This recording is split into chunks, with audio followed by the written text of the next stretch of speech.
So my top 5, and then plus a few other things. I don't know. It was just knees and toes eventually in here. But for now, I've kind of focused it on like a top 5. Okay, so these are some of the words. so if I'm in like an audience, like live, I'll sometimes have people like say these words out loud just to practice saying them.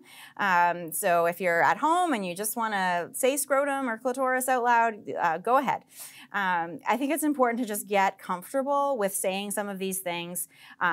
If you're driving, you know, you drop your kids off at school and you think like, oh yeah, I need to have one of those talks, but I really like, I can't bring myself to say penis. Just like try saying penis in the car a few times on the way home. Just like practice it in a space where you're by yourself. There, you know, you're not going to be embarrassed, and just kind of get used to it.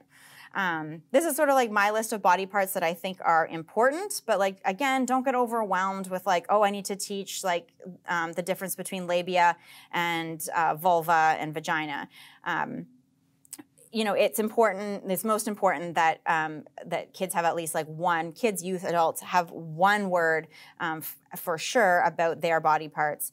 And so if, for instance, you have somebody that it takes them a long time to learn something, you know, don't worry about having to teach every single one, but it's a good goal to think about like, do we know all of these body parts? So one thing that I usually sort of say is like the difference between the digestive system and the reproductive system. And so I see this where like if kids are at school or they come home or they're talking to grandma or whatever about like the digestive system or the like respiratory system, people get like, oh, they're going to be a doctor. They're going to make a bunch of money and I'll be able to retire. And people get like excited and like, oh yeah, that's cool. You're curious. Why don't we like go to the library and get a book about that? But then a kid comes home and starts asking about how the sperm meets the egg and what's an ovary and what's a fallopian tube, and people are like, like, well, it's inappropriate. How do I get them to stop talking about this? And we never hear people say like, they'll be a gynecologist. You know, they're going to be a urologist. Yay! So I think it's just body parts. There's some special stuff about these body parts, but they are body parts. And so if we can sort of start to think about that, like this is just for most, especially younger kids, but sometimes older youth and adults, if they haven't had an exposure and they start to hear about it. They're just like so curious, right? And they just ask questions that are just, we're putting our like adult societal like lens over top of it. And like they're just asking a question about a body because they're curious about bodies. And so I've worked with a number of clients that have like really just been like super curious about the reproductive system. And they've like, you know, it's like a special interest. Some people it's Minecraft and some people it's fertilization of an egg. And those are just two special interests, and both of those can be sort of like facilitated and explored. And so one other way that I see this sort of like playing out that's just like for reference for people is sort of like think about how many names that you can think of for the elbow, right? It's like elbow, maybe funny bone. I was teaching once in like a grade 6 class, and one of the kids told me the name of the skin on the elbow that I can't remember now, but it's like maybe 2 or 3 names for elbow. But think just like in your head, or if you want to practice saying body part names and you're in a space where that's, you know, socially appropriate right now, think about all the different names for breasts, right? There's like so many of them. Or think of all the different names for penis, all the different names for vulva. And that's because as society, we've been told that we shouldn't talk about those things. So they've been given these euphemisms and these cover-up names because we don't want to talk about them.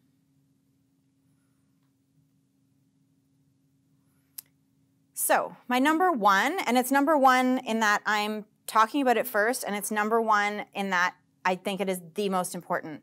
And so if you're sort of like, where do I start? And you haven't had this conversation, start here tomorrow. Start here this afternoon. This is a great place to start. Teach the correct names for body parts. So the number 1 reason here, I think, is safety, right? We know based on sort of like child abuse, like research and literature and people who work in that area, that if the number 1 protective factor for a child to protect themselves from being vulnerable to sexual abuse is knowing the names of their body parts.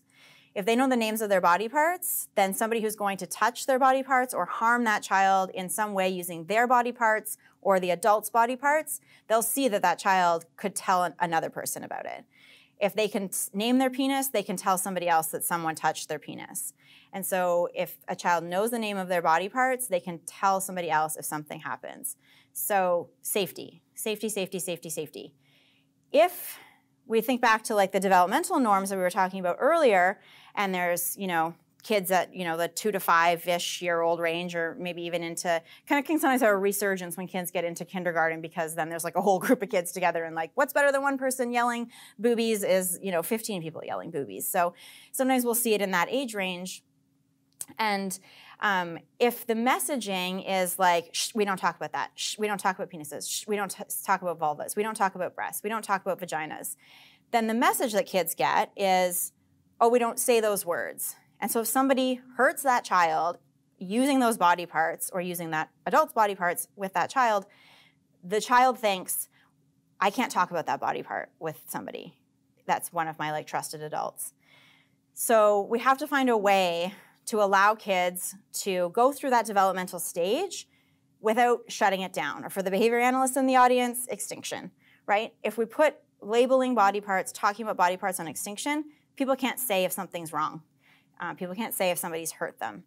And so a better thing to do would be just to respond to like, oh, you're curious about your penis? Like I said before, you're curious about your penis? Why don't we like get that body part book, and we can look through, and we can look at different pictures of people that have penises, and oh, what other body parts do people have? Or like, oh, we can't talk about penises right now, but I would love to talk to you about bodies when we get home, right? So like putting some rules around it for kids.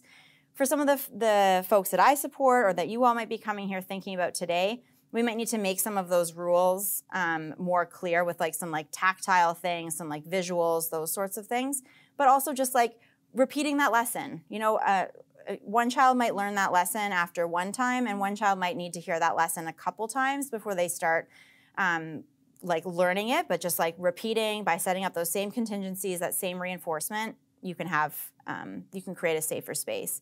So I really encourage people to not shut down body part talk, because shutting down body part talk makes people more vulnerable. So that's the safety from an abuse prevention standpoint. But the other, I mean, and hopefully that will not happen, but we know that those things do happen to people, and we do know that those that abuse happens to people who are disabled at a higher rate than people who are not disabled, because they're identified as vulnerable. And they may be identified as vulnerable because they don't know the body parts, because they can't say them.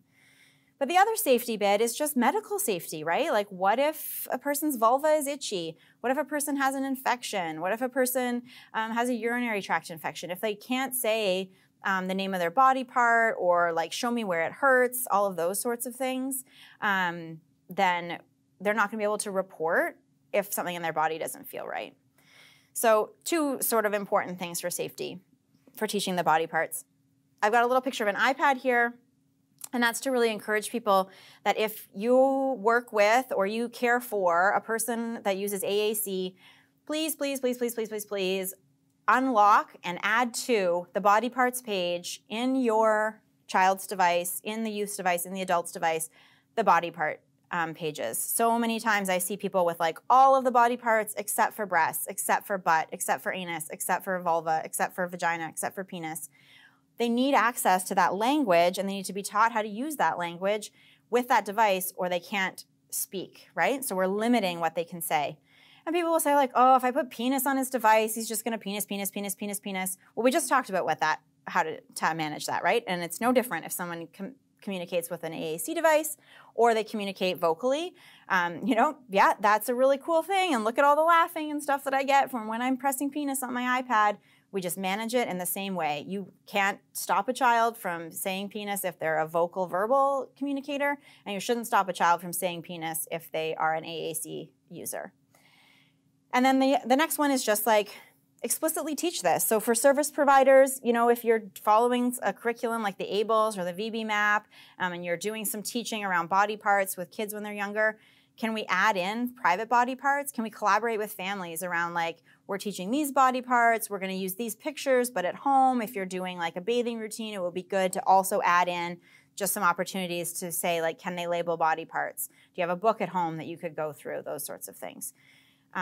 And I think it's important for service providers and parents to like have that conversation that like that's an important goal. So like I'm sure in the audience here today, we've probably got some service providers that are providing services to the parents who are watching. So like now you've both heard this conversation. So you can come together and be like, oh yeah, we should add that in. What are you comfortable with me teaching your child using pictures? What are you comfortable with teaching at home? How can we make sure that body parts are included in our, it's been a minute since I've used the ABLES or like C whatever program.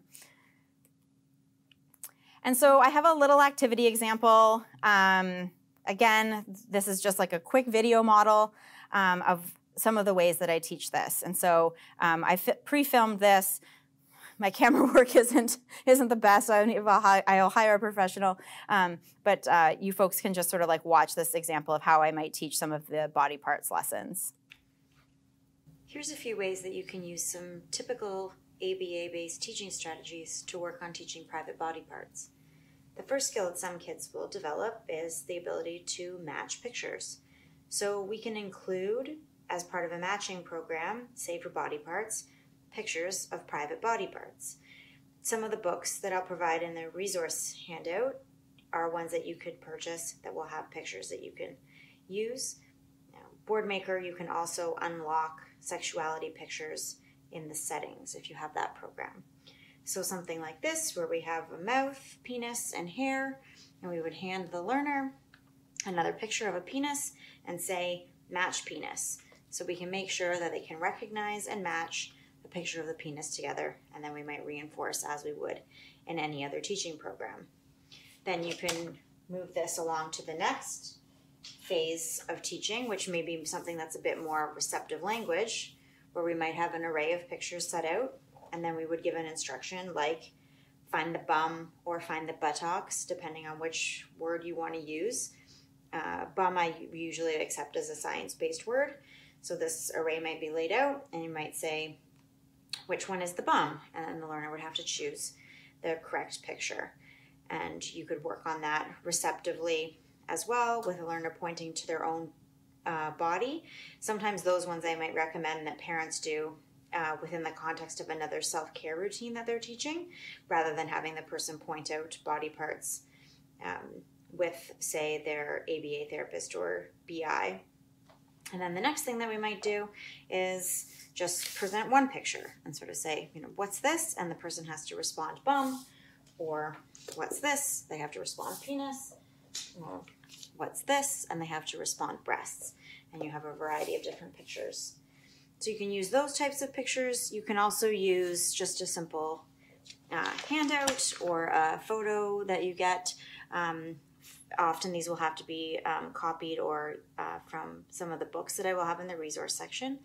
So this is one from Terry Covenhoven's book, Teaching Sexuality to Learners with Down Syndrome, but it has some simple line drawings of various people. This one is a person with the penis. And so you might show this to a learner and say, where's the bum? And they have to point. So you can know that they will receptively identify it. And where's the penis? They can point to it. Where's the nipples? They can point to it.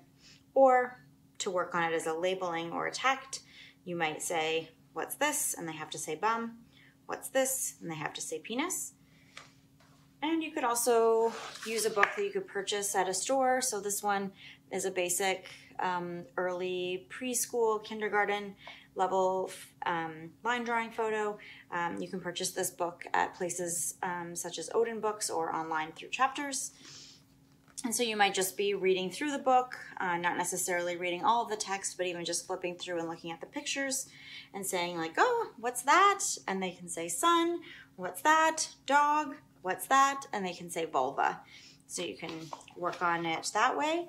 You can find another picture in the book and sort of showing some of the body parts and saying to the child, where's the penis? And then they can point and see if they can find the named body parts on any given picture. And of course, you'd want to incorporate whatever prompting was necessary. If the person has an AAC device, you might say, what's this? They would have to find in their device the picture of penis and touch it in order to label it correctly.